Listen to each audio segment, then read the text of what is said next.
la question qui se pose, c'est est-ce que aujourd'hui, tu as envie de te pointer dans la rue et d'attendre qu'un taxi passe, de lever la main? C'est exactement la même expérience. Et c'est juste, ouais, ça te semble plus naturel. Est-ce que dans un an, vous allez vous dire, bah, au resto pour demander l'addition, je lève la main? Mais non, il n'y a pas de chemin retour.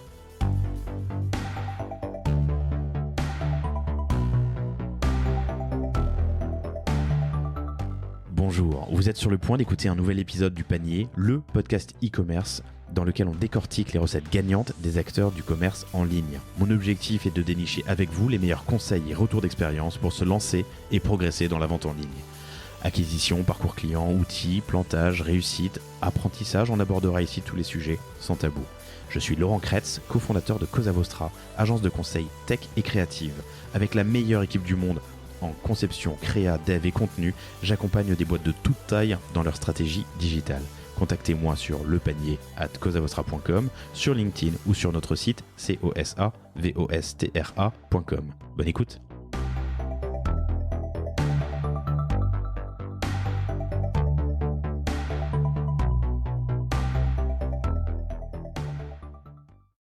Bonjour à tous, très heureux de vous retrouver pour ce nouvel épisode du Panier. Je suis aujourd'hui avec deux invités et c'est un épisode un peu exceptionnel puisqu'on c'est le dernier épisode que j'enregistre en 2021 et que vous écoutez aujourd'hui.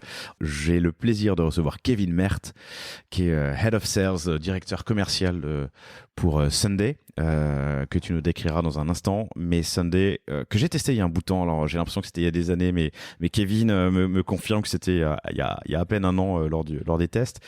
Sunday, c'est une plateforme, un moyen de paiement qui est rapide, efficace, au restaurant et qui réinvente vraiment, c'est une innovation d'usage et c'est l'un des sujets qu'on abordera dans cet épisode, une innovation d'usage forte pour les restaurateurs et pour les clients des restaurateurs. Mais j'ai un autre invité et c'est assez exceptionnel, c'est Mathieu Stéphanie, mon associé. Alors je vais te corriger tout de suite, tu vois, je suis pas invité, je suis l'incruste. C'est très l'incruste.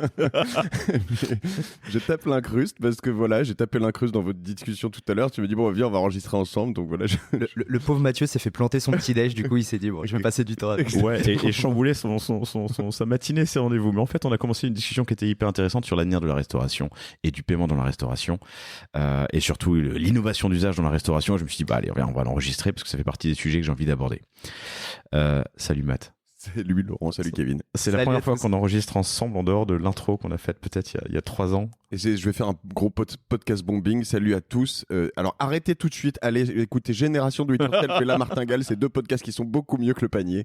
Mais voilà, abonnez-vous, vous êtes au début de l'épisode sur ces deux podcasts. Ça va être étonnant parce qu'un podcast après 2 ans et presque 150 épisodes, c'est comme je sais pas, une paire de chaussettes, une paire de baskets, un slip, tu vois, tu l'as fait à ta manière. Donc on te casse complètement ta routine, là. On te sort de ta zone de confort, Laurent. Je suis très très inquiet sur l'heure qui vient et ce qui va s'y dire. Sunday, moi j'ai été bluffé quand j'ai testé il y a 7 ans déjà. Donc l'été dernier, apparemment, quand c'était en test, j'ai testé chez Mama Primi. Mm-hmm. C'est une boîte qui a été fondée par les mêmes fondateurs que exactement le groupe, le Mama Group. Mm-hmm. Big Mama. J'ai été bluffé parce que c'était nouveau. En fait, j'ai scanné un QR code sur ma table. À l'époque, c'était, je pense, une des premières versions. J'ai mis un numéro de... Non, ça m'avait situé dans le bon resto. J'ai rentré mon numéro de table. Bim, l'addition est sortie. Je pouvais payer, partager, recevoir mon ticket. Hyper efficace. À un moment où moi, très souvent, mais bon, c'est peut-être mon côté allemand, je m'impatiente un peu parce que l'addition, la machine, il faut qu'il arrive, bref. Donc une belle innovation. Vous avez levé près de 130 millions cette année, et une boîte qui scale à grande échelle, et ça fait aussi partie des sujets que j'aimerais aborder. Donc d'abord l'innovation d'usage dans un marché qui est vieux comme le monde et qui ne demande qu'à être transformé. Cette innovation, comment est-ce que vous l'apportez? Qu'est-ce qu'elle apporte aux restaurateurs, mais aussi aux clients? La tech qui est derrière. Alors, j'ai fait récemment une série spéciale sur le paiement, donc on est pas loin de ces sujets. Et puis le futur et comment est-ce que vous abordez le 2022 et les 10 prochaines années chez Sunday? Avec grand plaisir. Bienvenue Kevin, bienvenue Matt. Merci, salut. Raconte-moi un peu la genèse Alors, pourquoi tout à l'heure je te contredisais, je te disais c'est probablement pas il y a 2 ans ou 3 ans que tu l'as utilisé, parce que la genèse du projet, elle est très simple. Bon, on se rappelle tous dans quel état on était l'année dernière. Lockdown en mars, globalement. Et les restaurants commencent à réouvrir aux alentours de juin. D'accord ? Et chez Big Mama, qu'est-ce que Victor et Tigran, les deux fondateurs, voient? Ils voient des clients revenir en masse parce qu'on avait tous envie de retourner au restaurant, mais il faut se rappeler dans quel état d'esprit on était. Dès qu'on mettait les pieds dans le métro, dans un taxi, au bureau, etc., on avait peur de toucher les tables, on avait peur d'attraper la barre du métro parce qu'on avait peur de contracter le virus. Et donc les clients qui retournent au restaurant, imaginez un petit peu leur attitude au moment de l'addition, où ils doivent donner de la monnaie, où ils doivent tendre leur carte à un serveur, etc. Donc on voyait des clients revenir tous très stressés. En face de ces clients, on avait des staffs qui eux-mêmes étaient très stressés parce qu'ils ont les mêmes problématiques que leurs clients, ils ont les mêmes craintes que leurs clients. Et donc Victor et Tigran se disent, bon, il faut qu'on trouve une solution, il faut qu'on digitalise ce moment du paiement, il faut qu'on le fasse vite parce que c'est horrible d'avoir cette expérience-là en fin de repas. Donc Big Mama a la chance d'avoir un CTO, Big Mama a la chance d'avoir également des développeurs. Et donc, en 2 semaines, ils sortent un premier produit très simple, qui est un QR code qu'on pose sur une table. Ce QR code, le client, il arrive, comme tu le décrivais tout à l'heure. Il scanne ce QR code avec son smartphone. Il peut afficher le menu. Ça, vous l'avez tous déjà vécu forcément dans un restaurant. Aujourd'hui, c'est assez général.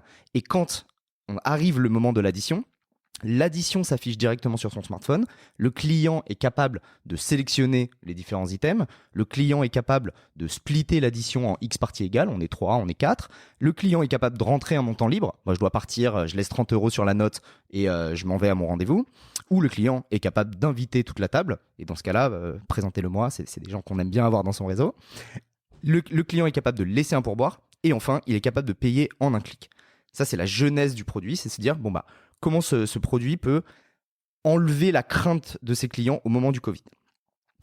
Ce produit-là, on le déploie dans les 18 restaurants Big Mama en juillet dernier, à Londres, à Paris et en Espagne. Tout simplement. J'allais poser, en fait, dedans, dans tout ce que tu dis, il y a 1 milliard de problématiques, en fait. Tu dis comme ça, c'est assez simple, mais je prends juste le moment tu sais, ce moment entre amis où tu dois payer l'addition. Et ce truc gênant, je crois que je l'ai passé à peu près dans mes amis, mais où t'en as qui veulent payer que ce qu'ils ont pris, d'autres qui veulent, etc. Ça à gérer, c'est tellement chiant dans la vraie vie que j'imagine, là aujourd'hui, bon, je pense que vous pouvez le gérer, mais vous avez dû faire face à ce genre de problèmes, pas micro-problèmes, parce que c'est des macro-problèmes dans un dîner entre amis, quoi. C'est ça, c'est la beauté de ce produit-là. Nous, on décrit Sunday comme le moyen de paiement au restaurant le plus rapide et le plus simple au monde.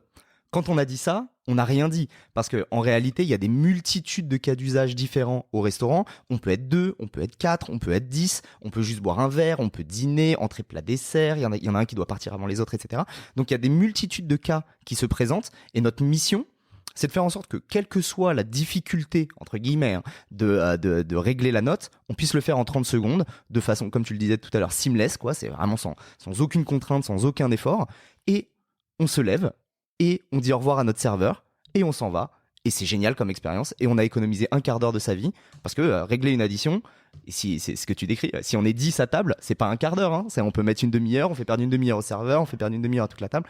Donc bref, ça amène énormément de confort pour l'utilisateur et par extension énormément de confort au restaurateur. Il y a d'autres questions qui me viennent aussi sur le lancement, un lancement qui est quand même hyper rapide, donc j'aimerais bien revenir là-dessus. Il y a une question sécurité aussi, et je pense que là-dessus, vous avez dû essuyer les pots cassés, ou en tout cas y réfléchir en interne.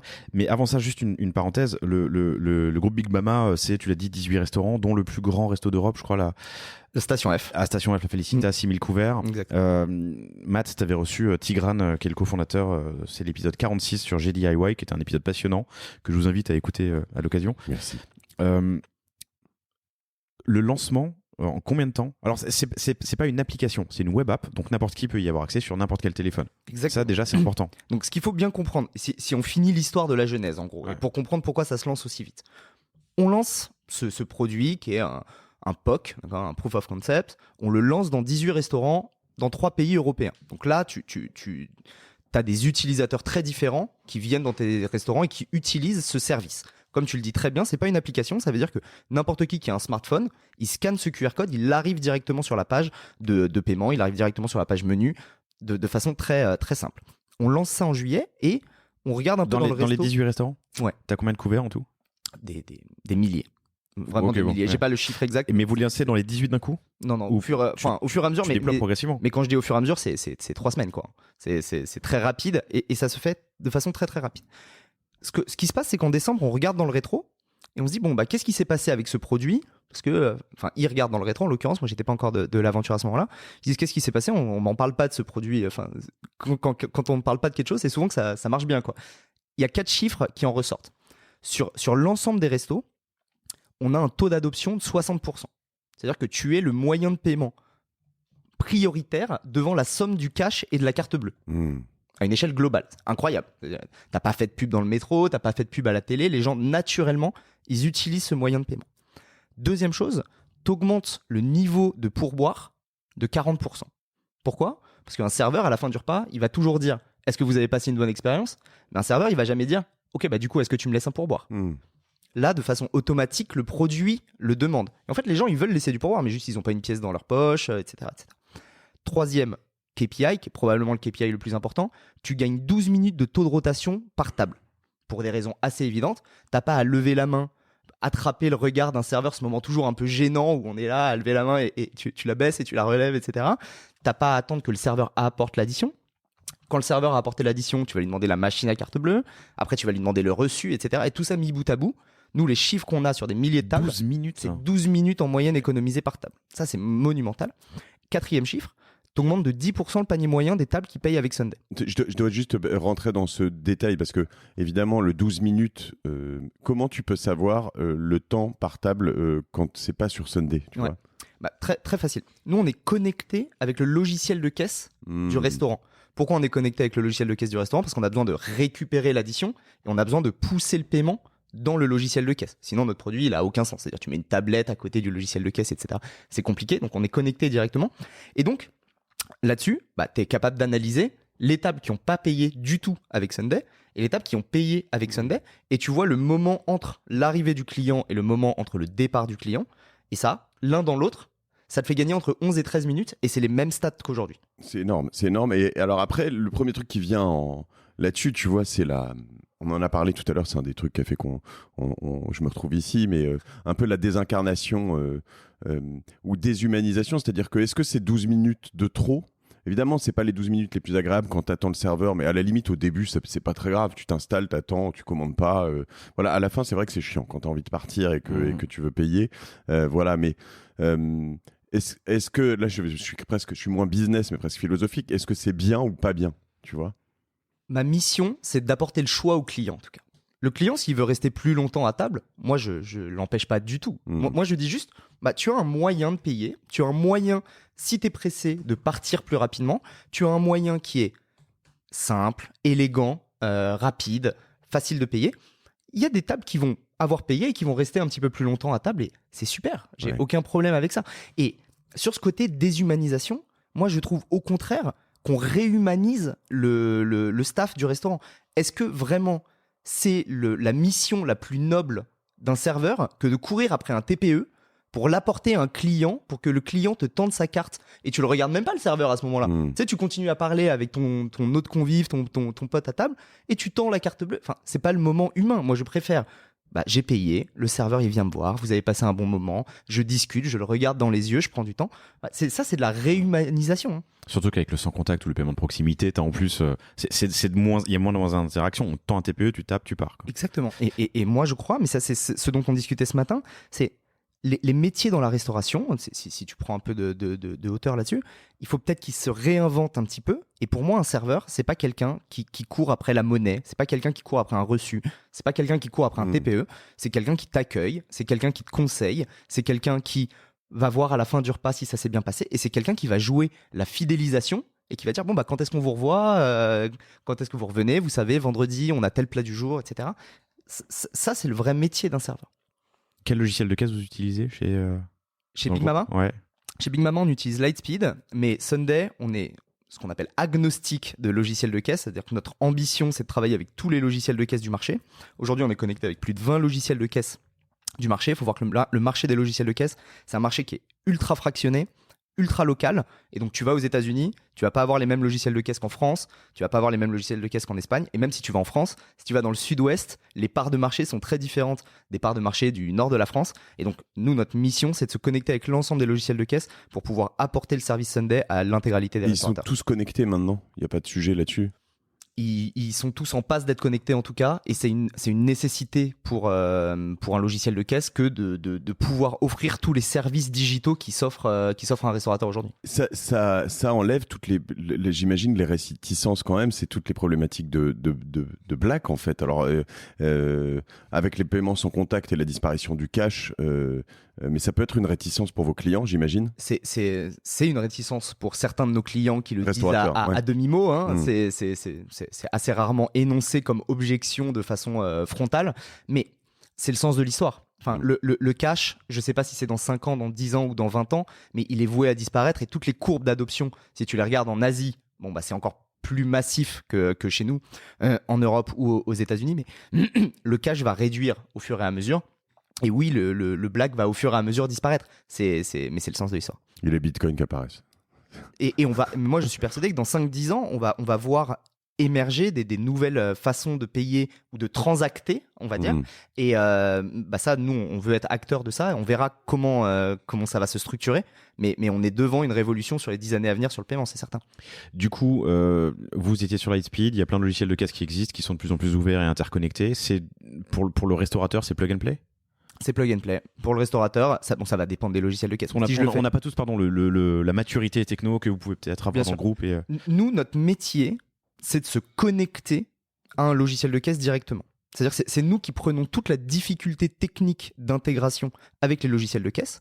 Ensuite, on crée le compte Sunday du client. C'est-à-dire que on doit le paramétrer. Il y a plein de notions de sécurité, comme tu le disais, parce qu'on transacte de l'argent quand même. Donc, on prend une petite demi-heure avec le restaurateur pour créer son compte Sunday.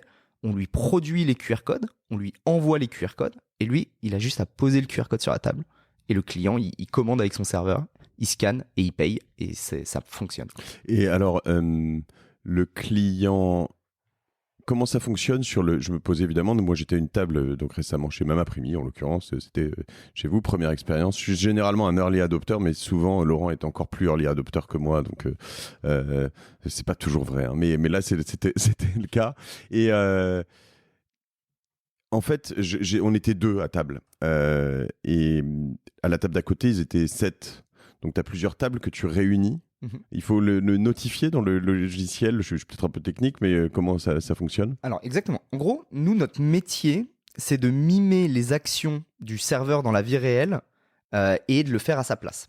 Typiquement, j'ai donc la table de 7 à côté. Donc là, on va rentrer dans le technique. Attention, j'ai la table numéro 1, numéro 2, numéro 3 dans le logiciel de caisse, qui sont une table de 2, une table de 2, une table de 4. Je les fusionne, ça me fait une table de 8 et j'ai 7 personnes qui sont assises. Donc ça, le serveur doit faire ça. Le serveur le fait, mais le serveur le fait dans la vie réelle, parce qu'il va pas mettre la commande des 2 personnes de la table 1, puis des 2 personnes de la table 2, il va créer une table globale. Et là, vous allez scanner n'importe lequel des 3 QR codes de la table, celui de la table 1, de la table 2, de la table 3. Et en fait, ça va le faire sur la table 1 bis, qui aura été créée.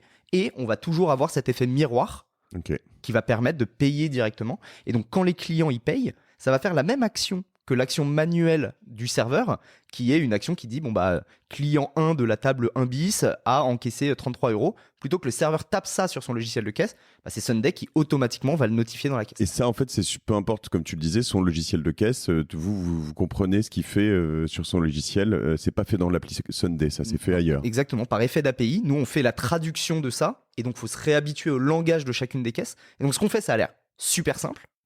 Et c'est le but, il faut que le client il voit ça comme quelque chose qui est naturel et simple, mais techniquement parlant derrière, c'est un enfer absolu, quoi. Et du coup, tu n'as pas besoin d'équiper les serveurs d'outils en plus d'un portable Non, aujourd'hui, les serveurs, ils peuvent le travailler exactement comme ils le travaillent aujourd'hui. En revanche, je ne dis pas qu'on ne va pas améliorer leur expérience avec des nouveaux outils. Donc typiquement, on a sorti une application pour les serveurs, application qui lui fait une petite notif à chaque fois qu'une table a fini de payer. C'était ma question suivante. Tu as ma première réflexion quand j'ai testé il y a 18 ans, c'était de me dire je peux faire aussi signe au serveur comme quoi j'ai payé et partir, quoi. Exactement. Donc ça c'est la première interrogation que tout restaurateur a quand on lui présente Sunday. On dit voilà, Sunday c'est génial pour ça, pour ça, pour ça. Il me dit mais comment je sais que le client il a payé ? Et c'est normal. Moi, en tant que restaurateur, c'est la première interrogation que j'aurais eue. Donc, il y a plusieurs réponses à ça. La première réponse à ça, c'est votre serveur, il va gagner 20% de son temps. Parce que le serveur, il gagne vraiment 20% de son temps à pas courir après son TPE, etc. Donc, il a le temps d'accompagner le client au moment du paiement. Il a le temps de bien s'occuper de sa table et de voir qui a payé, qui a pas payé. La deuxième chose, c'est qu'on équipe les serveurs d'une app sur laquelle il y a des notifications pour chaque paiement / chaque fermeture de table. Donc il sait exactement dans son rang, parce qu'on va pas lui donner toutes les notifications de tout le resto. S'il y a 14 serveurs, on va juste lui indiquer pour son rang à lui ce qui se passe sur son rang. S'il est équipé de pads, vous voyez, de plus en plus, il y a des serveurs qui prennent la commande directement sur un pad ou un pod. On a des notifications sur ce pad ou ce pod. Il peut directement aller voir à la caisse, comme ça il voit quelles tables sont fermées, quelles tables sont ouvertes. Bref, c'est assez... Il va lui falloir une watch, en fait, c'est pas mal. Au voilà. poignet, je pense ça, sur les applis, encore mieux que potentiellement. Et je pense que au fur et à mesure du développement, il y a des possibilités sur des watches sur lesquelles on a les notifications, etc. etc. Il y a plein de choses qu'on peut imaginer pour encore faciliter ce traitement-là. Et aujourd'hui, c'est assez neuf. Enfin, Sunday, on a 6 mois, quoi. C'est tout nouveau. Et donc, il y a plein de questions qui se posent. Mais dans un an, quand on aura des milliers de restaurants équipés et que l'usage il sera normal pour les utilisateurs et pour les serveurs, je pense qu'il y aura encore plus de simplicité, de naturalité là-dedans. Je reprends la genèse. Vous êtes fin décembre et vous réalisez que il y a eu 4 avantages. Tu l'as dit, plus de paiements, via l'app. Les pourboires sont plus importants, le temps de rotation est down et le panier est up. Pardon pour les anglicismes, mais c'est mes notes en anglais, c'est plus facile. À quel moment se crée Sunday ? Alors déjà, moi, pour les anglicismes, depuis tout à l'heure, je me retiens. Là, tu te lâches complètement. On est foutu. Sur le panier, j'ai assumé en tant que... Bon. Alors, et donc, en décembre, il regarde dans le rétro, il voit ces chiffres-là. Donc Victor, il se dit, il y a quand même quelque chose à faire et je vais peut-être pas le garder que pour moi. Groupe Big Mama. D'accord. Donc il fait 3 trucs. Il se lise sur un bout de papier. Il se dit, je vais appeler des restaurateurs pour comprendre un petit peu ce qu'ils en pensent de ce que nous on a installé chez Big Mama. Je vais appeler des talents pour voir s'il y a des gens qui sont un peu motivés à l'idée de lancer ça. Et je vais appeler des VC. Je vais faire un petit tour de table et ça va être un petit side project qui va être sympa et qui va tourner tout seul, quoi. Donc il commence par appeler des restaurateurs. Et tous les restaurateurs à qui il parle lui disent, écoute, je sais pas si c'est pour moi là demain, mais en revanche, dans 12 mois, c'est certain que tout le monde paiera comme ça. C'est le sens de l'histoire. Je dis, ok, je tiens peut-être quelque chose, quoi. Il commence à appeler des talents. Moi, c'est à peu près à ce moment-là où on se met en cheville. Et il commence à pitcher. Il pitch 1 fois, il pitch 2 fois, il pitch 3 fois. Et donc c'est marrant parce que la semaine dernière, c'était vraiment l'anniversaire du premier pitch où il s'est dit, bon, je vais sur Sunday. Il le pitch à un talent et il se dit, mais c'est trop fort en fait. Je vais pas le confier à quelqu'un, je vais le faire moi. Et là, c'est le moment où il switch dans sa tête et il se dit, je me mets à 100% sur le projet et il faut impérativement que moi je le déploie. Et on commence à pitcher des VC pour se dire, on va faire un petit side project, etc. Et les VC commencent à nous dire, non, on va pas faire un petit side project. On va faire un vrai beau projet parce qu'il y a un changement d'usage majeur qui se prépare là-dessus et il faut le soutenir, ce changement d'usage majeur. Et donc, le moment où vraiment le projet se lance, c'est fin décembre de l'année dernière. En janvier, on commence à avoir les premiers, la founding team, le First 20 qui commence à se créer pour lancer vraiment le projet. Et en février, on était 20 et l'aventure commence réellement. Et la boîte est lancée le 1er avril officiellement avec la conférence de presse. Ce qui correspond à ton arrivée, si je dis pas de bêtises. Moi j'arrive fin janvier, début février dans l'aventure pour bosser sur le lancement de tout ça. Et ensuite, depuis, ça continue de grandir et ça continue d'accélérer. Toi, tu es en charge des sales, des ventes. Exactement. Voilà. Moi, je gère 2 départements, les sales et la growth, sur une échelle mondiale. Et donc, quelle est la difficulté de vendre ça ? La difficulté, c'est de changer les habitudes. La difficulté, c'est la crainte d'une nouvelle façon de faire, d'une nouvelle façon de procéder. Parce qu'en réalité, le pitch, il est quand même... c'est pas le produit le plus dur que j'ai eu à vendre de ma carrière. Concrètement, on dit, écoutez, aujourd'hui, les clients, ils payent avec un TPE. Cette expérience avec le TPE, c'est la même depuis 20 ans, quoi. La révolution sur cette expérience de paiement par carte bancaire, c'est le sans contact. Donc bon, c'est une petite révolution, on va dire. Ça change quand même pas énormément l'expérience. Et moi, je dis aux clients, aux restaurateurs, moi, je vais vous proposer une expérience qui est adoptée de façon assez naturelle par les clients. Vous n'avez pas besoin de pousser comme des fous parce que le Covid a quand même beaucoup généralisé les QR codes, a beaucoup généralisé l'usage, le paiement par téléphone, etc. Qui va vous permettre de faire tourner vos tables beaucoup plus rapidement, qui va faire gagner du temps à votre staff, qui va augmenter vos pourboires, qui va augmenter votre panier moyen. Bon, le tout pour le même prix que ce que vous payez aujourd'hui avec votre TPE ou moins cher. Il y a plus dur à vendre dans la vie, ça va. Il y a plus dur à vendre.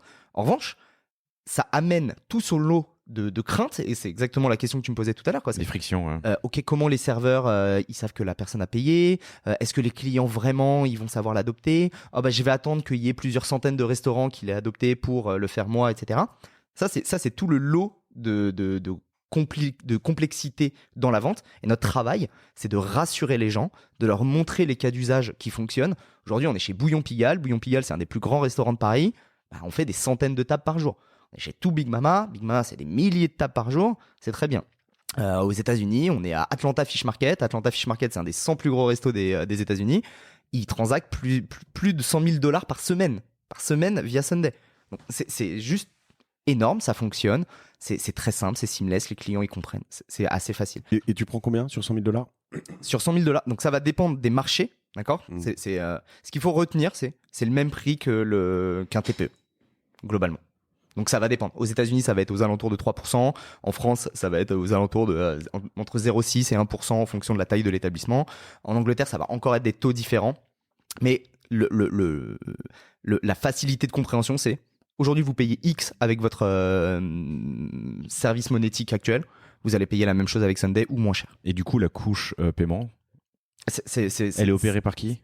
Alors, donc comment ça fonctionne ? Parce que je sais que tu as fait une série de podcasts sur le paiement avant. Donc là, on va re-rentrer dans la technicité. Nous, on passe par ce qu'on appelle un PSP. D'accord ? Donc pour les néophytes là-dedans, faut imaginer un tuyau, d'accord, qui va faire transacter l'argent depuis le compte bancaire du client vers le compte bancaire du restaurant. Le PSP qu'on utilise, nous, c'est Stripe. D'accord ? Et Stripe... Payment Service Provider, c'est évident. Exactement, Payment Service Provider, pardon.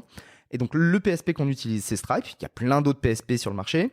Nous, on a choisi Stripe parce que acteur mondial, parce que nous, on a une visée continentale sur North America et sur l'Europe. Donc, Stripe, très, très bien pour nous. Et notre mission, c'est de faire la somme de l'ensemble des restaurants qui sont dans notre pool de clients et de faire la meilleure négo pour eux, de réduire au maximum les coûts et de pouvoir leur offrir le meilleur prix. Parce que on additionne tout ça. Typiquement, Stripe, si vous ouvrez un compte chez Stripe de façon normale, vous allez payer 1,8% ou quelque chose comme ça. Donc moi, je vais proposer des prix qui sont 2 fois ou 3 fois moins chers. Et pour le client, c'est super. Ok. Et du coup, dans l'app, donc ça, c'était côté plateforme. Dans l'app, tu as différents moyens de paiement aussi. Parce que comme tu payes avec ton téléphone, tu as tes cartes qui sont enregistrées, tu as potentiellement Apple Pay, Google Pay. Exactement. Nous, notre objectif, il est très simple, c'est de faire une expérience qui va ressembler le plus possible à l'expérience que vous allez avoir en ligne. En ligne, j'ai pas besoin de sortir mon portefeuille, de me demander avec quelle carte je vais payer, etc., etc. Donc aujourd'hui, sur Sunday, vous pouvez payer avec vos cartes bancaires traditionnelles. Soit vous les avez déjà enregistrées sur votre téléphone, et du coup, vous pouvez choisir celle que vous souhaitez. Soit vous allez la scanner, soit vous allez taper le numéro de votre carte bancaire. Soit vous payez avec Google Pay ou Apple Pay en fonction du device que vous utilisez. Soit vous allez payer avec vos cartes tickets restaurant. D'accord ? Swile, Edenred, etc., etc. Et l'année prochaine, donc début d'année prochaine, on ajoute l'intégralité des wallets digitaux que vous avez sur vos téléphones. En France, ça va être Lydia. Aux États-Unis, ça va être PayPal, etc., etc. Le but étant de pouvoir fournir aux consommateurs le moyen de paiement qui soit utilisé de façon très simple. Tu dis l'année prochaine, mais donc 2022, hein, puisqu'on est en 2024. On est en 2022. Donc vous pouvez déjà payer probablement avec Lydia, vous pouvez déjà payer probablement avec PayPal au moment où vous écoutez cet épisode. Et chez chacun d'entre eux, parce que tu vois que en fait ça a fait un ping dans ma tête. Google, Apple par exemple étaient réputés pendant longtemps à prendre beaucoup de commissions sur les paiements. Donc chez chacun d'entre eux, la commission est différente, c'est ça, ou enfin pas pour le restaurateur, mais pour toi, tu dois dealer à chaque fois avec. Moi personnellement, je deal que avec Stripe. Ok. Le restaurateur, il deal que avec moi. Et du coup, ça facilite énormément toute la boucle. Et typiquement, si on regarde pour le restaurateur, donc je sais pas si vous avez des amis restaurateurs, demandez-leur de vous montrer leur facture bancaire sur les transactions. Souvent, ça va être quelque chose avec des dizaines de pages. Et c'est vraiment des dizaines de pages parce qu'en fonction de la carte, le pays d'émission de la carte, le type de carte, etc., et il ne peut pas savoir, c'est très dur en tout cas, savoir son taux réel sur ses transactions. Il doit faire des calculs d'apothicaire. Moi, je lui envoie une facture à la fin du mois. Je lui dis, ton taux, c'est X et tu payes X. Voilà. C'est quand même fou le paradigme, pardon Laurent, mais tu vois, étant dans le panier de ce que dit Kevin, on essaye de se rapprocher au maximum de l'expérience digitale dans le monde physique. Ouais. En fait, ça semble assez fou parce que je pense que pendant 20 ans, on a toujours au maximum essayé de se rapprocher de l'expérience physique dans le monde digital, tu vois. C'est quand même assez dingue. En faisant sauter des frictions au maximum. Et je trouve ça hyper intéressant.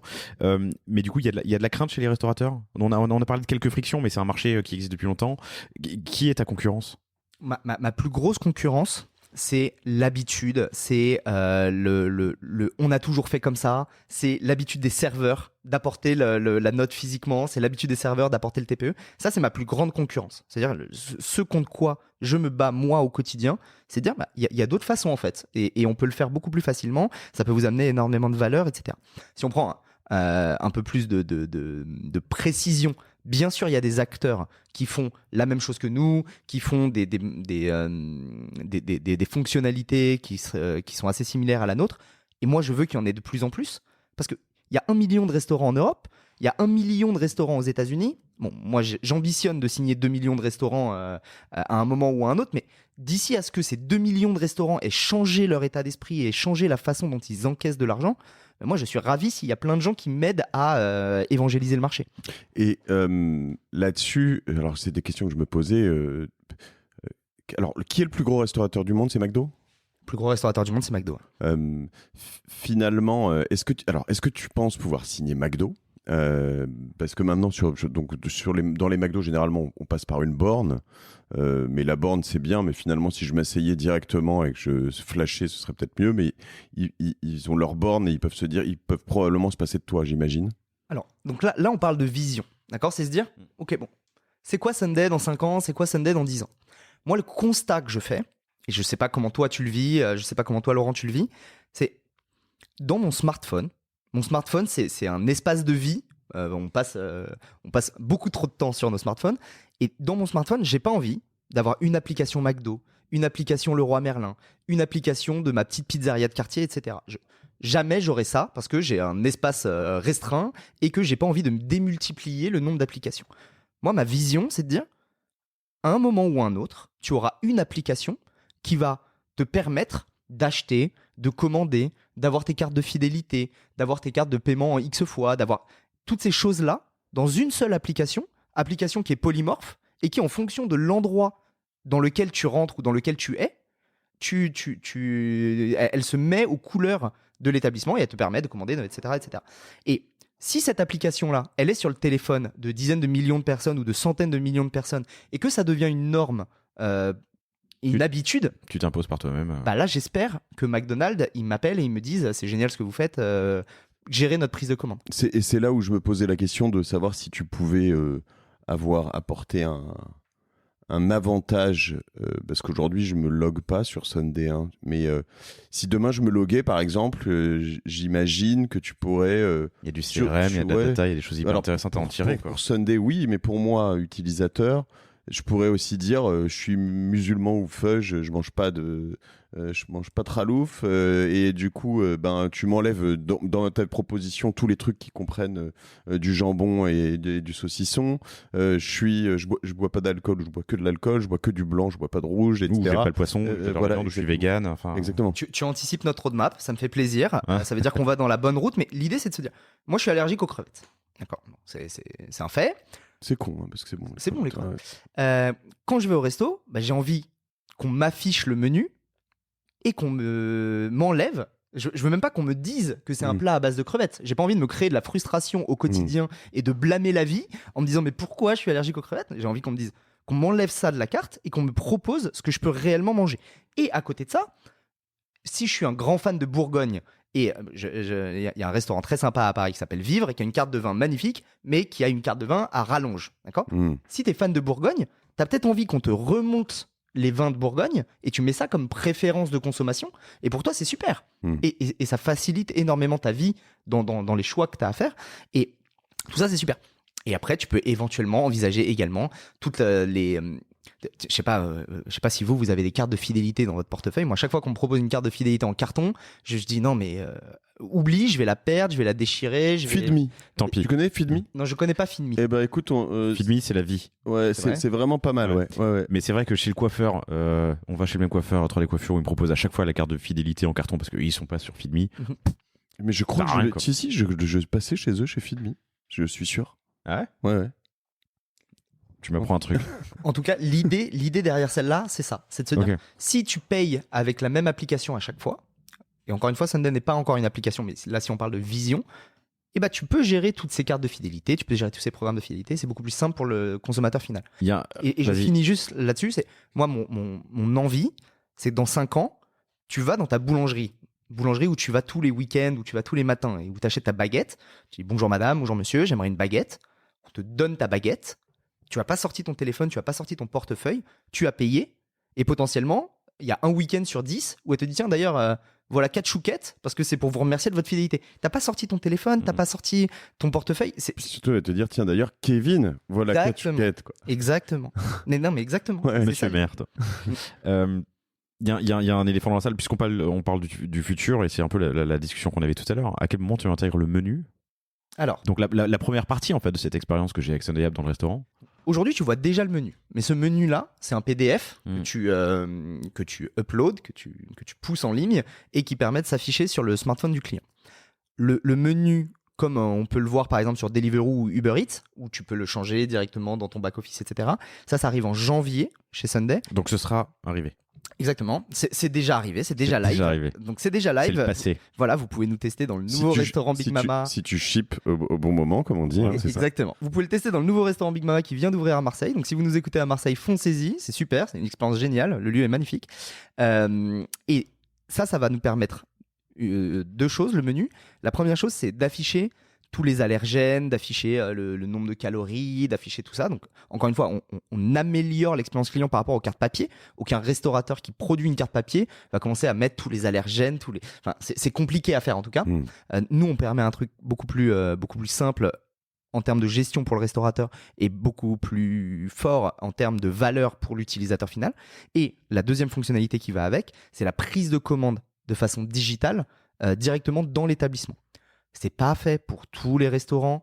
Ça va être un cas d'usage adapté pour le quick service. Ça va être un cas d'usage adapté pour les bars. Vous imaginez très bien, je sais pas, pour les Parisiens qui nous écoutent, vous êtes sur les quais de Seine, dans ces superbes établissements que peuvent être le Rosa Bonheur, peuvent être les Macros, etc. Vous voyez une queue de 15 minutes pour prendre 4 bières. Très souvent, moi, je vais me dire, bon, bah, je m'arrête là et je rentre à la maison, quoi. Si demain, vous pouvez commander directement depuis votre smartphone et quelqu'un vous apporte la bière, mais l'expérience, elle est monstrueuse, c'est juste génial, quoi. Et donc ça, à mon avis, cet été, donc dans 4 mois, vous allez pouvoir le vivre et le but, c'est de vous faciliter l'expérience de consommation. Pourquoi vous le lancez à Marseille?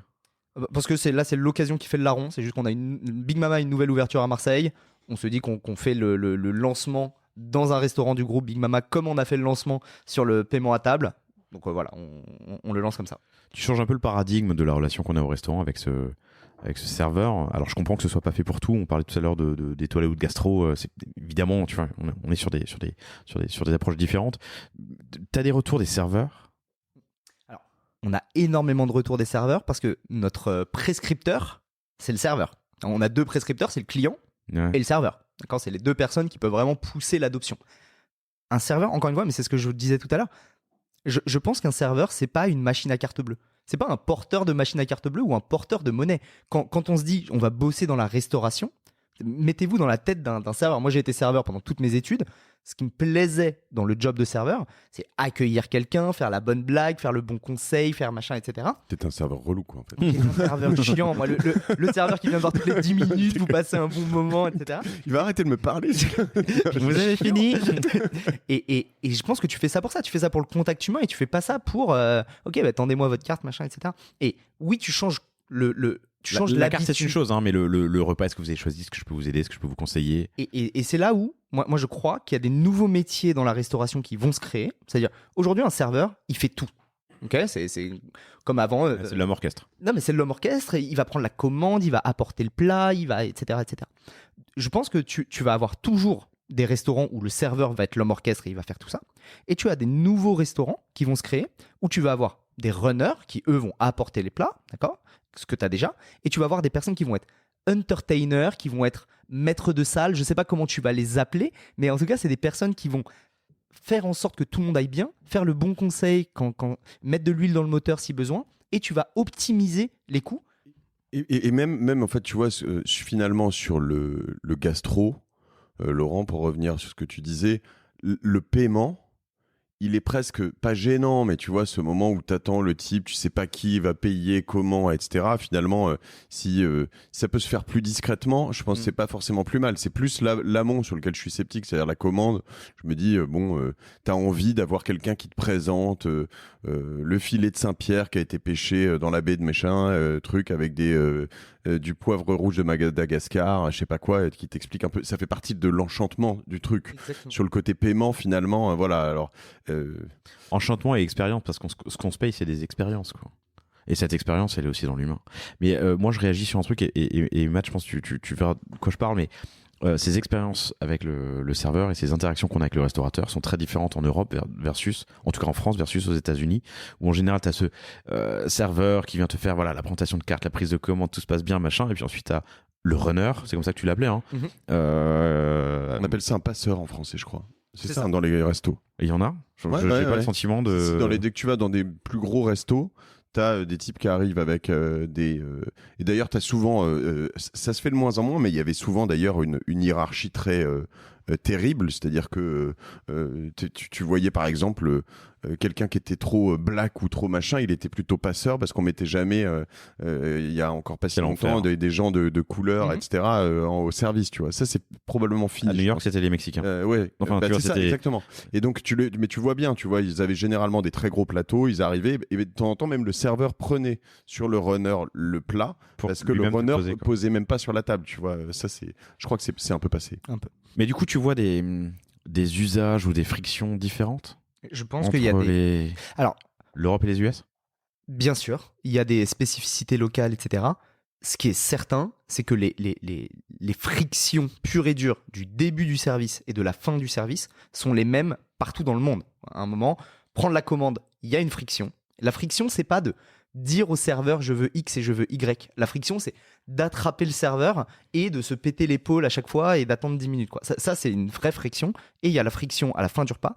Est-ce que le produit doit être un peu différent pays par pays? Est-ce que le produit doit être adapté aux usages? Ça, c'est certain. On n'aura jamais le même produit partout dans le monde. Ok. Avant de passer, je parlais de scale dans une boîte qui doit créer sa culture, des process, des méthodes.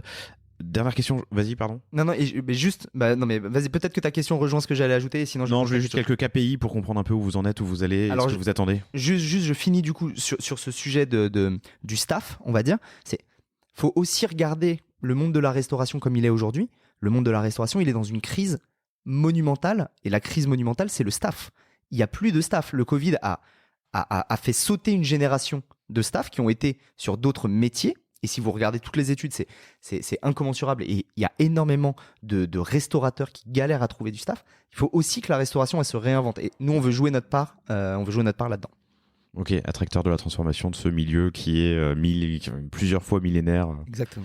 On a retrouvé récemment à Pompéi, je crois, un food, pas un food court, un fast food. Je sais pas si food truck. Non mais limite en fait.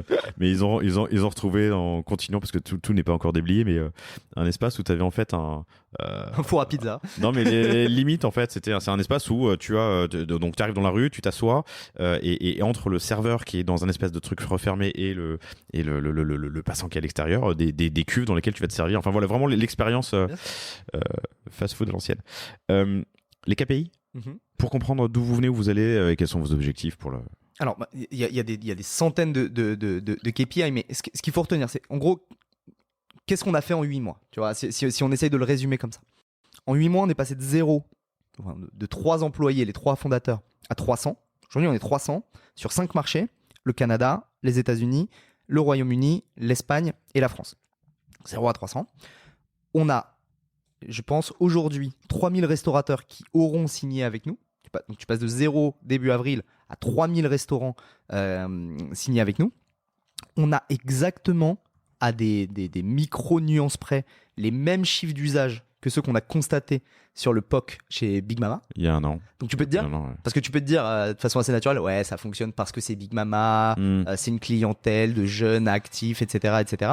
C'est pas vrai ça. C'est juste pas vrai. C'est juste la population de façon naturelle, elle va aller vers ce type d'outil. Donc les KPI, c'est plus de 50% d'usage. Tu es le moyen de paiement majoritaire dans tous les restaurants où tu vas. Plus 40% de tips, plus 12 minutes de taux de rotation des tables, plus 10% de panier moyen. On transacte plusieurs millions par semaine. C'est juste pour vous donner l'idée du scale, quoi. T'as dit 3000 restaurateurs. Hein. 3000 restaurateurs. Ah. 3000 restaurants. Oui, restaurants. 3000 lieux physiques. Voilà, ça c'est les gros blocs. Plus de 20 logiciels de caisse intégrés. Et cette croissance, 20 logiciels de caisse intégrés, pardon. Cette croissance à 3000 restaurants, c'est du lieu de vente, c'est du démarchage humain ou du self-service? Que du démarchage humain. Vous allez, pour un restaurateur qui utilise Sunday, il va toujours parler à un conseiller, il va toujours avoir quelqu'un qui va l'accompagner dans sa mise en service, et il va avoir toujours quelqu'un avec qui il peut communiquer 24 heures sur 24, 7 jours sur 7, avec un taux de réponse de moins de 2 minutes par chat. Et juste pour comprendre une idée du business, quoi, tu dis sur 1 million de transacts par semaine, toi tu touches, je sais pas, entre 1 et 2, 3%, c'est ça? Entre 0,5 et 3%. Ouais. Entre 0,5 et 3%. Donc 1% c'est 10 000 euros, c'est ça? Donc entre 5 000 et 15 000 euros. Entre 5 000 et 30 000 euros. 30 000 euros, pardon, 3%. Entre 5 000 et 30 000 euros. Donc, il faut faire un vrai volume. Bon, alors, il y a des volumes complètement dingues dans la restauration, comme tu le dis, hein, parce qu'il y a beaucoup de monde. Mais c'est vrai que... Là, ça fait 1 million par an, ça. Ouais, c'est ça. Donc, il faut vraiment aller faire chercher du 100 millions de transacts, 200 millions de transacts par semaine. La restauration, c'est un marché qui pèse des centaines de milliards. C'est un marché qui fait 1,8 trillion, je crois. Oui, c'est un marché de micro-marge. C'est certain. Et après, il y a plein de questions qui se posent, quoi. C'est quel est le business model dans 3 ans? Quel est le business model dans 5 ans? Quels sont les services qu'on va aller donner aux restaurateurs? Quels sont les services qu'on va aller donner aux hôteliers, aux retailers? Mais quels sont aussi les services qu'on peut aller donner aux end-users, aux consommateurs qui a ton app Sunday, etc. Donc, il y a des surcouches de business model à aller chercher. Bien sûr. Probablement que le business model transactionnel sera présent dans le modèle de revenu de Sunday, mais sera probablement pas le seul. Ok. Ce qui est fou, je me demandais ce que tu faisais là, en fait, sur le panier, tu vois, mais c'est clairement du e-commerce, mais... On est à la croisée de pas mal de choses, c'est ça qui est hyper intéressant. C'est hyper intéressant.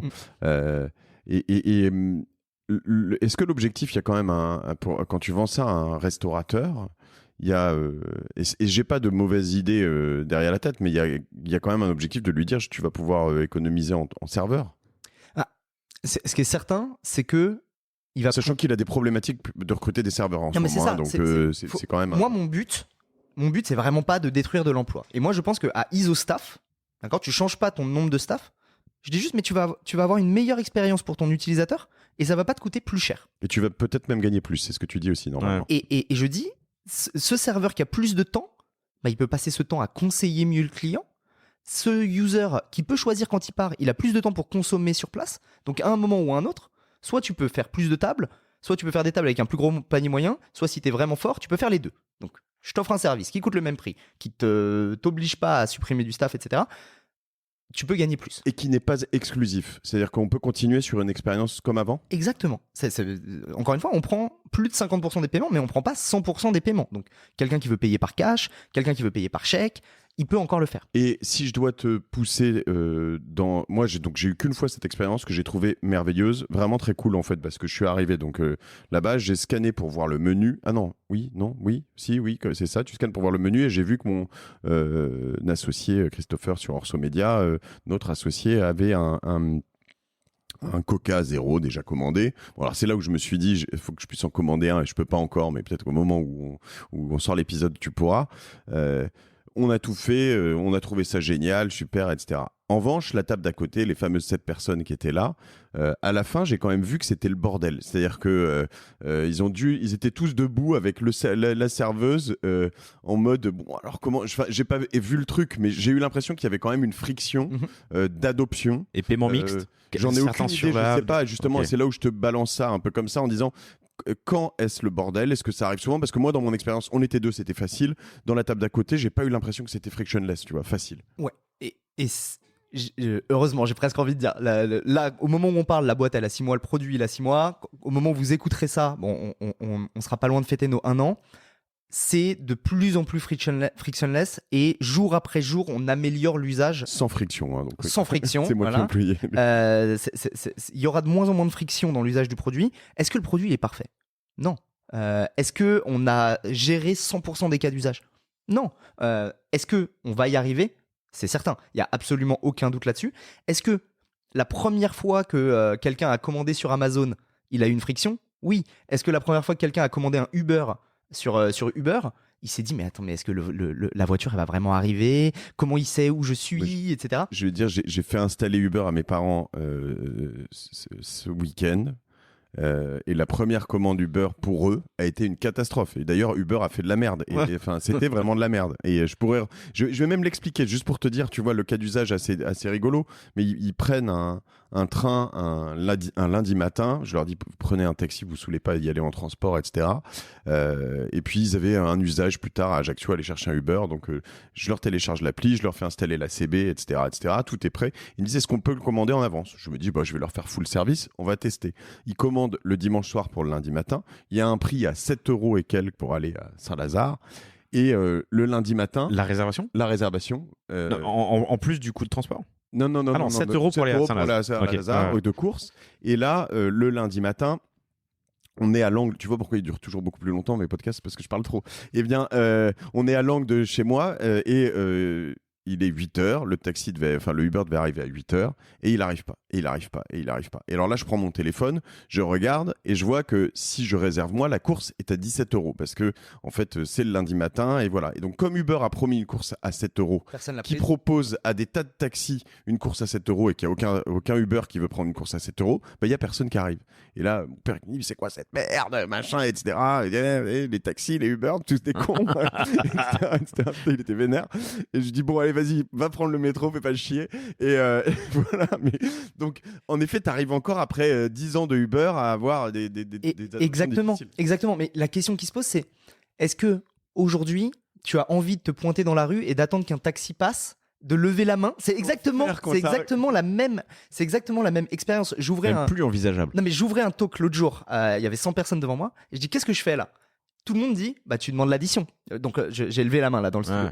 Mais tu es en train de demander l'addition. Non, je suis en train d'essayer d'appeler un taxi. Qui l'a fait sur les 2 dernières années? Dans toute la salle, personne n'a levé la main. Et c'est juste, ça te semble plus naturel. Moi, ce que je Elle est vous bonne, dis. cette comparaison, elle est fantastique. C'est toi qui l'as trouvée? Bien sûr. Enfin, t'as bien fait de m'inviter. Ah non, mais c'est super. Mais c'est super. mais c'est exactement ça. Et est-ce que dans 1 an, moi c'est ce que je pense, hein, est-ce que dans 1 an, vous allez vous dire, au resto pour demander l'addition, je lève la main? Mais non. Alors, Il n'y a pas de chemin retour. donc on note que le digital depuis 10 ans ne fait qu'une chose, c'est éviter de lever la main. Donc avant C'est tu ça. levais la main pour appeler un taxi, tu levais la main pour aller au resto. Qui est-ce qui reste? C'est à l'école, tu lèves la main pour parler à la maîtresse. Donc on va faire Bientôt, une il y aura les application tablettes. pour plus. Mais du coup, on bosse beaucoup moins Mais nos sur- triceps, quoi. Sur Zoom, t'as un bouton lever la main. Ouais, c'est Tiens, vrai. on y vient. On ne lèvera plus jamais la main. On a des triceps sous-développés. Passionnant. Sur le. Arrêtez de lever la main, c'est le titre. de- Ouais, c'est ça. Faut baisser les bras. Quelle tristesse. Commencer l'année 2022, baisser les bras. T'as recruté un mec génial qui m'a vraiment impressionné quand il était passé, c'est Georges. Épisode, je veux pas dire de bêtises, mais Georges Abier est là, Too Good To Go. À l'époque, du coup, c'était l'épisode 110 à la Growth. Vous êtes passé de 0 à 300. Toi, dans ton équipe, tu gères combien de personnes? Du coup, t'es Growth et Sales. Ouais, moi j'ai deux scopes, growth et sales, et j'aide sur le partenariat. Pardon, je parlais de Georges parce que c'est lui qui a permis cette intro et c'est très cool. exactement. Merci Georges. Et donc Georges qui est effectivement un mec génial qui lui gère la growth. À la growth, on va être une quinzaine de personnes Ouais. au moment où on parle de l'épisode, peut-être 20. Et sur les sales, au moment où on parle, on va être une petite centaine. On est vraiment dans de l'hyper grosse. En tout cas, moi, De l'hyper scale, quoi. j'ai vécu Groupon. Groupon, c'était de l'hyper growth Ouais. et on onboardait beaucoup de monde. Là, on est sur un rythme qui est encore plus soutenu, quoi. C'est vraiment, on passe de 0 à 300 en 6 mois. Bon, c'est vraiment de l'hyper growth. Vous êtes accompagné? on est accompagné, on n'est pas si accompagné en soi. Il y a process, il y a méthode, il y a culture, il y a ADN, il y a fit, il y a recrutement. Enfin, il y a tellement de sujets. Je pense que le succès de la boîte, il est basé sur une chose, c'est que on est tous des second, third, fourth time entrepreneurs, quoi. On a tous vu des succès massifs. On a des anciens donc on a Christine qui est une des cofondatrices, qui est une ancienne de Zalando et de Mano Mano. On a les deux founders qui sont les deux fondateurs de Big Mama. On va avoir Nico, notre GM France, qui a fait 8 ans chez Uber. On va avoir Elisabeth, notre GM Angleterre, qui est une ancienne de chez Deliveroo, qui a fait 6 ans chez Deliveroo. On a vu tous ces cas d'usage. On a vu tous les travers qu'il faut pas refaire, etc., etc. Et on a fait tout ça dans des boîtes différentes. Et nous, ce qu'on essaye de créer chez Sunday, c'est le meilleur de tous ces mondes, en essayant de ne pas reproduire toutes les erreurs qu'on a vues dans nos précédentes expériences. Est-ce qu'on en fait ? Oui, bien sûr, à la vitesse où on va, forcément. Mais on essaye de créer la bonne culture, on essaye de créer les bons rituels, on essaye de créer la bonne chose. Donc là, vous ne le voyez pas, mais il y a une araignée sur le micro de Laurent, c'est magnifique. Sur le micro, devant le... Elle est cocotte. Et on essaye de faire ça au mieux et de permettre le passage à l'échelle le plus simple pour tous les collaborateurs. Qu'est-ce qu'il ne faut pas faire ? Ou qu'est-ce qu'il faut faire ? De toi dans ta partie sales.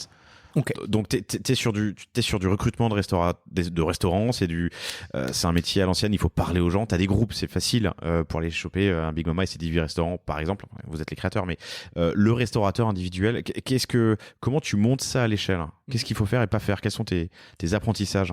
Donc la première chose, c'est les conseils que là je vais donner, c'est des conseils dans le référentiel de Sunday, qui sont peut-être pas valables pour toutes les boîtes. Il y a plein de boîtes qui sont pas dans un contexte d'hypercroissance, il y a plein de boîtes qui sont pas dans un contexte multi-continental, etc. Et donc le conseil sera pas valable pour tout le monde. Donc ça c'est spoiler alert, quoi. Mais à mon sens, qu'est-ce qu'il faut faire ? La première chose, c'est qu'il faut bien recruter. Tu fais pas un passage à l'échelle avec des gens qui sont pas au niveau. On a un niveau d'exigence qui est très fort chez Sunday parce qu'on a un niveau d'ambition qui est très fort et donc faut mettre les niveaux de compétences en face des niveaux d'ambition. La deuxième chose qu'il faut faire sur une équipe commerciale, c'est d'avoir les bons niveaux d'objectifs. Faire des choses qui soient raisonnablement ambitieuses et raisonnablement atteignables et garder ce niveau de tension. Mais t'es en dehors de la raison quand tu lèves 130 millions en l'espace de 8 mois et que tu passes de 0 à 300 et 3000 restaurateurs. Je sais pas, moi je pense que c'est très raisonné en fait. C'est juste mettre en face. C'est ça, c'est mettre en face d'ambition, des moyens et faire orchestrer tout ça par un groupe d'entrepreneurs qui veut y parvenir. Donc je pense pas que tu sois en dehors de la raison. Faut juste se dire, bon, avec ce niveau-là, comment tu places les bons objectifs et comment t'orchestres tout ça pour atteindre ces objectifs-là. D'accord ? Je prends l'année dernière, on s'était fixé comme objectif et on s'était fixé cet objectif-là en mai. D'accord ? La boîte est créée début avril, tu as signé 50 restos, quoi. En mai, on a dit, OK, on veut signer 3100 restos. On finit l'année, 3000 restos. Est-ce que c'est déraisonnable du coup ? Bah, je pense pas en fait. Juste, tu tires des Excel, tu tires le rationnel derrière, tu fais ton plan de recrutement, etc. Donc la deuxième chose, c'est à mon avis fixer les bons objectifs, bien les penser et bien se dire bon, bah, comment on y parvient et comment on y arrive.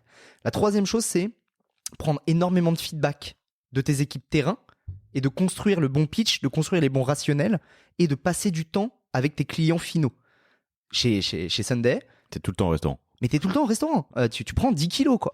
Je prends un exemple, par exemple. Dans la culture de Sunday, nous, ce qu'on dit, c'est qu'on est une boîte créée par des restaurateurs pour des restaurateurs, ce qui est factuel, quoi. On est vraiment une boîte créée par des restaurateurs pour des restaurateurs. Chaque nouvel entrant, quand il rentre dans sa première semaine, on lui fait faire un service dans un restaurant client chez nous. On l'envoie faire un service, il enfile le tablier, quoi. Quel que soit le poste ? Quel que soit le poste, t'es à la finance, t'es CEO, tu vas dans un resto et tu fais, mais pas forcément du groupe, un restaurant client, quel que soit le resto. Et il y a des restos, je prends Bélanger en Angleterre, ils avaient un problème de staff pendant plusieurs semaines. Bah, on a nos employés qui allaient faire des services le soir et qui allaient aider le resto parce qu'ils trouvaient pas de staff. Et ça, c'est la mentalité, quoi. C'est se dire, je comprends les restaurateurs, je comprends leurs problématiques. Et quand ils te parlent de leurs problématiques et que tu as fait un service la veille au soir, je t'assure que les problématiques, tu les comprends, quoi. Quand ils disent, mais comment je sais si le client, il a payé ou pas ? Bah, tu l'as vécu la veille, donc tu sais y répondre, quoi. Donc, tu fais en sorte de comprendre tes clients, de bien monitorer ton pitch avec ça. Et tu fais une super feedback loop. Je dirais ça, c'est les gros conseils. Est-ce que il y a moins d'erreurs tu sais, parce que le truc très difficile pour un restaurant, notamment, c'est d'avoir une addition sur laquelle on t'a ajouté un truc qui n'était pas dans ta commande. Et alors là, tu te dis, le mec, alors oublié, c'est sûr aussi. Ça m'arrive. Mais Parfois. quand t'es côté client, tu te dis, putain, il a essayé de m'arnaquer, tu vois. Il y a un côté un peu. Est-ce que là-dessus, il y a des trucs notables? Alors là-dessus, pas du tout. Parce qu'encore une fois, on mime le comportement réel du serveur. Ah oui, c'est vrai que c'est le serveur qui fait lui-même la commande encore. En revanche, ouais. demain, si c'est le client qui prend la commande, ben là, il y a absolument zéro risque d'erreur. Et il y a zéro risque de trou de caisse. Parce Alors que le risque d'erreur, il c'est paye qu'on en- débarque avec un truc en trop parce que le client a lui-même fait une erreur et que je te sers 2 hamburgers parce que t'en as pris 2. Quoi. Exact. Ouais. Et du coup, tu déplaces la responsabilité. Tu t'es pris les pieds dans le tapis? Alors, c'est 8 mois ou 12 mois, pardon, c'est rapide, mais est-ce que t'as eu des fails? Il y a toujours, en regardant dans le rétro, et encore une fois, heureusement, il y a toujours des choses où on se dit, bon, bah, ça, on est passé à côté, on aurait pu mieux faire, etc. Le truc est marrant, parce que c'est positif, donc du coup, c'est quoi vos défauts? Je suis trop perfectionniste. Le truc qui est marrant, c'est quand on lance le communiqué de presse pour le lancement de Sunday, à l'époque, on était 2 sales qui avaient commencé le lundi. Je crois qu'on lance le communiqué de presse le mercredi, quoi. 2 sales sur tous les marchés, hein, sur États-Unis, Angleterre, machin, et moi. On lance le communiqué de presse en se disant, bon, on va avoir une centaine de leads entrants, ça va se gérer, quoi. 4 jours après, 700 leads entrants. On était 3. Tu te dis, mais comment tu gères, etc. Génial, machine à lead en tout cas. Donc machine à lead, Ouais. super, machin, etc. Et là, tu te dis, ok, on a le bon time to market, quoi. C'est juste super, mais comment on gère ça à 3, quoi. Et donc là, il y a toute la boîte, t'appelles des potes, tu dis, bon, tu fais quoi ce week-end? T'appelles des restos, t'appelles tous tes potes head of sales, tu fais quoi ce week-end? Ouais, viens, machin, etc. Et t'appelles, et t'es une machine à traiter du lead. Ça on l'a raté. Est-ce que sur les On États-Unis. l'a raté parce que tu avais sous-estimé l'impact de ce. Jamais tu te dis, tu communiqué. prends 700 leads en 3 jours. Enfin, ça- Qu'est-ce qui explique les 700 leads? Qu'est-ce qu'il avait de particulier Non, mais c'est le go-to-market. C'est juste. Enfin, je pense, c'est juste évident. L'alignement des étoiles, quoi. Bah, le produit, il a trop de sens pour le restaurateur. Il a énormément de sens pour le client. C'est fait par des entrepreneurs qui sont solides, qui t'inspirent de la confiance. Tu as un test validé et réussi dans un grand groupe de restauration européen. Qu'est-ce qui fait que tu n'as pas envie d'essayer en tant que restaurateur? C'est sûr que tu as envie d'essayer. Mais de là à dire qu'il y a 700 restaurateurs qui te contactent en 2 jours, Ouais, c'est beau. c'est compliqué. Tu m'as demandé tout à l'heure, moi j'adore cette démarche et on essaie d'être comme ça chez Cosa Vostra avec Laurent. On a tout on appelle ça un design sprint en ce moment, c'est ça, avec les Design équipes. challenge. Design challenge pour améliorer ce qu'on fait. Et toi, une des premières questions quand on s'est parlé, c'est qu'est-ce que je peux faire de mieux. Donc j'aime bien cette approche et depuis tout à l'heure, alors la première chose, ça a été la commande. Je t'ai dit en fait, je voudrais pouvoir moi aussi dire +1 sur le Coca, comme ça j'en aurais un vite fait en arrivant parce que c'est cool. C'est vrai que ce serait cool aussi. Laurent et moi, on a cette petite manie, c'est que moi, si tu me sers un Coca zéro dans un resto ou même une bouteille d'eau, là c'est plus tiré par les cheveux, mais sans glaçon et sans citron, ça me saoule. Tu vois, je me dis la moindre des choses, déjà même chez moi je le fais, mais c'est un peu la norme en France en tout cas. Bon, ces petites habitudes, mais ça faut que je sois logué, donc c'est pas pour tout de suite. Mais il y a un truc sur les factures aussi, parce que nous on fait beaucoup de déj pro ou de petits déj ou de choses comme ça. Et en effet, alors de plus en plus c'est seamless grâce à Conto et toutes les applis, mais donc voilà, tu as une notif de ton, alors généralement les meilleurs, hein, parce que les banques traditionnelles généralement elles sont encore loin de ça, qui te dit tout de suite tiens, tu viens de payer tant à tel endroit, t'appuies sur la notif et tu scannes la facture immédiatement et tu peux la laisser. Mais finalement avec Sunday, je pourrais probablement rapprocher directement mon compte, alors la Conto en l'occurrence, tu sais que c'est telle carte, tel truc, et boum, envoyer la facture sans même que j'ai rien à faire. Exactement. Donc là, tu es encore en avance de phase, mais c'est bien. Ça veut dire qu'encore une fois, on est aligné avec les Mais je fais du utilisateurs. conseil, hein, tu sais, on est payé pour ça, donc si tu veux, je... Non, mais c'est bien que tu le fasses gratuitement, ça me va très bien. Demain, l'expérience, et donc ça va être dans tout un bucket d'intégration qu'on peut envisager avec le produit Sunday, c'est de se dire, je paye, je suis directement connecté à Spendesk, à Conto, etc. Comme moi, j'envoie la facture par email aujourd'hui, ou qu'elle est téléchargeable directement, plutôt que de faire ça, je pourrais parfaitement avoir une option. Ok, bah, envoyer directement dans Spendesk, c'est directement notifié, j'ai plus à rentrer ma note de frais, etc. Et Et là, pour le coup, moi, je me rappelle, il y a 10 ans, je voyageais beaucoup chez Groupon. Je me rappelle, mes vendredis, j'avais un créneau bloqué dans mon agenda Quel enfer. avec Quel ma enfer. pile de tickets. Ouais. Et tu les rentres les uns après les autres. Et il y en a un qui s'est un peu déchiré et machin, etc. Et à la fin du mois, tu as toujours perdu 200 balles parce que tu peux pas passer ta note de frais, etc. Bah là, tu t'économises 2 heures. Nous, notre J'ai fait but, des jours et demi entiers au mois de mai avec ma comptable, mais un jour et demi encore j'ai fait ça. Là, en 2000, non, il y a l'année quelques dernière. années, Ah, ok. sur les factures, bien c'est sûr, fini. je ça. comprends. Et nous, ce qu'on dit, hein, c'est on n'est pas on n'est pas une fintech. On est une time tech. Notre but, c'est de faire gagner du temps aux utilisateurs. Mais c'est pour ça qu'on a appelé ça Sunday. Sunday, c'est le moment où tu passes du temps qui est de qualité, qui compte, etc. Et nous, on a envie de redonner ce temps-là pour faire des choses. Si vous êtes passionné de sport, bah, tu fais du sport au lieu d'attendre ton addition, etc. Tu mets tout bout à bout. Ça te fait gagner des jours à la fin de l'année. Et alors, un truc qui est aussi un autre éléphant dans la pièce, c'est qu'il y avait l'histoire pour moi des serveurs. Bon, je t'ai posé cette question. Il y a l'histoire des logiciels de caisse. Moi, je suis à votre place. Alors, évidemment, tu pourras pas le dire parce que c'est aussi tes partenaires chez qui tu dois te brancher. Mais tu dis que la next step, c'est quand même dans tous ces restaurants, de leur proposer toute la suite de logiciels pour que je suis un néo-restaurateur. Tiens, viens chez Sunday, je gère tout, quoi. Mais là, tu shortcut Tiller et je sais pas, je connais pas tous ces trucs. Bah, alors, la question est bonne et tu le penses forcément. Tu te dis toujours, bon, bah, est-ce que le chemin le plus simple, plutôt que de s'intégrer avec des centaines de caisses, c'est pas de créer ta caisse toi-même et d'y aller? Et d'ailleurs, eux auraient probablement aussi intérêt à proposer leur propre ils le Sunday, font. d'ailleurs. Et ils le font. Les logiciels de caisse se lancent les uns après les autres dans le paiement à table et c'est exactement pour cette raison, c'est tu te dis, bon, bah, c'est logique. Et quand tu prends un peu de recul là-dessus, tu te dis, bon, j'ai deux choix dans ma vie. Soit, technologiquement parlant, je m'intègre avec des centaines de logiciels de caisse, soit je vais essayer d'aller gagner sur un truc qui est super concurrentiel et super compliqué à faire 2 millions de restaurateurs dans le monde.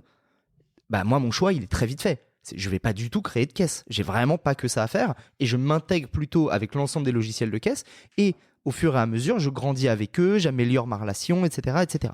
Et de l'autre côté, tu as cette question des logiciels de caisse. Pourquoi moi je pense qu'on aura le produit le plus utilisé par les consommateurs sur le paiement à table, alors même que chacun des logiciels de caisse va le proposer? La première chose, c'est la vision. Moi, je pense qu'on est une marque B2C avant d'être une marque B2B. Moi, je pense que Sunday, c'est un produit qui est à destination des consommateurs finaux et pas à destination des restaurateurs. Un logiciel de caisse, par essence, c'est pas un produit à destination du consommateur. Quoi. Il est pas là pour faire une marque fancy qui va parler à tout le monde et qui va créer de la confiance auprès du consommateur final. Donc, je pense que chacun doit faire son métier. Chacun a un métier qui est suffisamment difficile pour pas aller marcher sur les plates-bandes de l'autre. Et on créera un service meilleur pour le restaurateur en faisant ça tous très bien.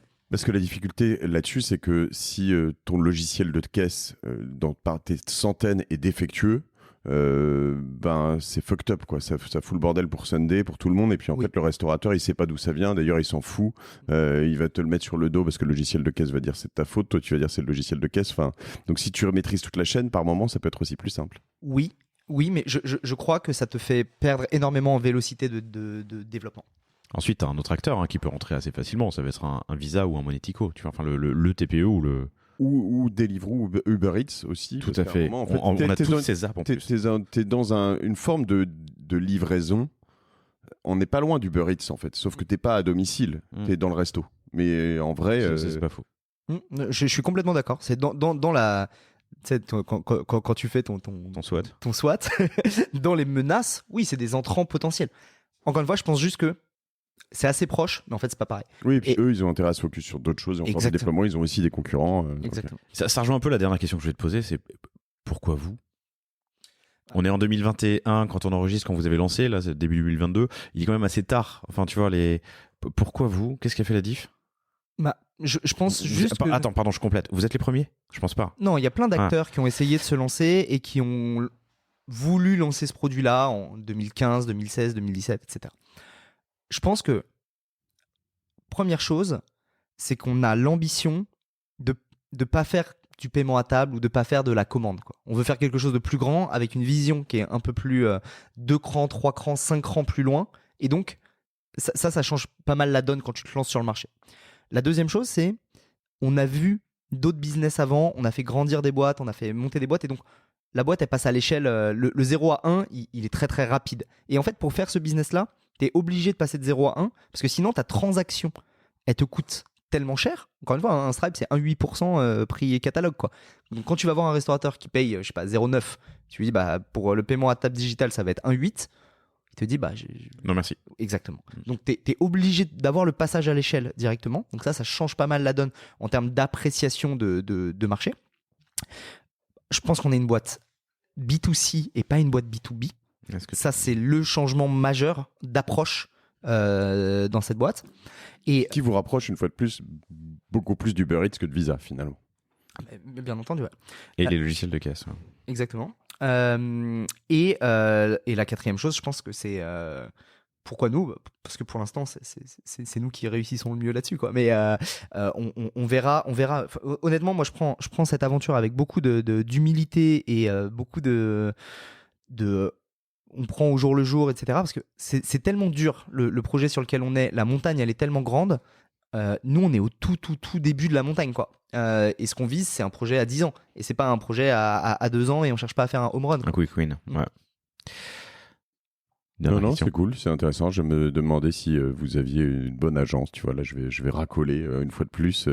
Non, mais en l'occurrence, souvent dans, tu vois, dans des startups comme ça, on est très obsédé par du ROI immédiat. Et quand je t'entends sur tes approches à long terme, je pense. Vous avez toi, tu es en charge du growth, mais vous avez une head of marketing, communication. On a J'ai une une. aide, Pardon, en l'occurrence, c'est un garçon, Johan Bisson, qui est quelqu'un de. Enfin, qui est quelqu'un de magique et dérangé, quoi. Pour faire une boîte, pour faire une marque comme la nôtre, tu sens que le mec, il a des cases qui sont différentes il faut des être nôtres. capable de créer pas que du ROI immédiat sur une marque comme ça. C'est ce que je pense en t'écoutant, en fait. Exactement, je suis complètement d'accord. Et donc, c'est lui qui gère la brand et la communication. Et honnêtement, moi, il m'impressionne tous les jours. Enfin, je suis épaté par ce mec. Et c'est une pièce essentielle de la réussite de Sunday. Top. Écoute, passionnant. Kevin, merci infiniment pour ton temps. C'était un super. plaisir. Merci pour cette bulle de respiration qui permet c'est ce qu'on se Couper disait au ses début de notifs. l'interview. Ouais. On coupe tous les téléphones, on prend un petit peu de temps et on prend un peu de recul. C'était très cool. Je te pose une de mes questions de mes podcasts, mais tu as un réseau social de prédilection. Où est-ce qu'on te suit, toi ? Moi, sur LinkedIn, majoritairement. Ok. Donc, Kevin J'ai Mert, pas Instagram, MERT. j'ai pas Kevin Mert. pas connecté à Ok. Facebook depuis des années. Donc, Très bien. c'est LinkedIn. C'était un plaisir. On est à la croisée de pas mal de chemins. Le paiement, l'e-com, comme on l'a dit, l'innovation d'usage, vraiment intéressant. Et la restauration qu'on adore. J'ai fait pas mal d'épisodes, enfin pas mal. J'ai fait quelques épisodes et toujours passionnant, notamment avec Jean Valfort, fondateur de Devor. Il y a Super. J'ai adoré l'épisode, vraiment. Puis on a déjeuné avec lui en même temps et c'était juste après ou avant, mais il était vraiment très cool cet épisode. Et vous pouvez payer avec Sunday dans ces restaurants. Voilà. Kevin, merci infiniment. Avec grand plaisir. Et avant de nous quitter, moi je vais te dire un truc parce que souvent on le dit pas ou quand c'est son propre podcast, mais Laurent il fait un super podcast quand même, faut le dire. Moi je l'écoute, pas tous, hein, mais quand même assez religieusement, je dois dire. À 80, allez, je pense que j'écoute 3 épisodes sur 4, quelque chose comme ça. Et ce qu'il faut, c'est pour le soutenir à fond et faire grossir le panier. On est en termes de growth, hein, tu vois, entre connaisseurs. Bien vous abonner, bien commenter principalement sur Apple Podcast, ça c'est important, mettre 5 étoiles et que c'est un bon podcast. Tous en même temps, là, quand je le dis maintenant, à la fin tout de de cet épisode, là tout de suite, vous en mettez, si vous êtes 10, 15, 20, 30 à le faire, ça fait la diff. Vraiment, ça fait remonter le podcast, ça le rend plus visible. Mais surtout, en parler autour de vous. Vous avez cet épisode, vous pensez à quelqu'un que ça peut intéresser. Un petit WhatsApp, un petit email, vous faites ça à chaque épisode, 1-2 personnes. Une personne, c'est bien, 1,2 personnes, mais bon, vous pouvez pas le faire, mais en moyenne, donc faites 2 par exemple. Et voilà, c'est ce qui aide ces podcasts à grossir, ce qui nous aide, nous, à aussi derrière les financer avec plein de super partenaires et puis à vous proposer du meilleur contenu plus souvent, etc. Voilà. Et de la même façon, si vous voulez transmettre ce podcast à des restaurateurs ou à des talents qui cherchent une nouvelle aventure, n'hésitez pas, ça me va aussi. Exactement, tu as complètement raison. Merci Matt, merci Kevin. Passez tous une excellente année et qui a déjà bien commencé. Et je vous dis à vendredi prochain. On a tous des potes restaurateurs en plus. Ouais. Salut. Salut. Bye bye. Ciao.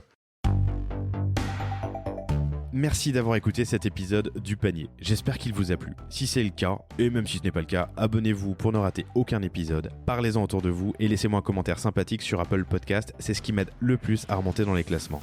N'hésitez pas non plus à le partager à chacun de vos contacts dans le business. Chaque nouvel auditeur intéressé est une victoire.